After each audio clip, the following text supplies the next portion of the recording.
Hello friends, welcome back to the new video. In this video guys, we are going to talk about how to on bold font in our Samsung phone. Guys, you want to on guys your bold font, so guys you can on it. And guys, now let's see how to on it in our Samsung phone. In this video guys, I am going to show you. So before starting video guys, I want to tell you, if you're new in my channel and you're watching my video first time, so first of all go and subscribe my channel, click the bell icon and like my videos. So then now time to start video. First of all, come in your phone setting,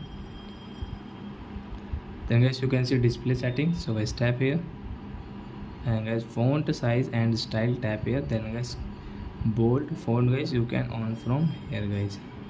So this bold font will on in our Samsung phone guys. So I hope friends you have understood how to on bold font in our Samsung phone. So that's it guys, thanks for watching. Now we will meet our next video with new topic. Before going guys, please go and like my video, subscribe my channel. Bye bye friends.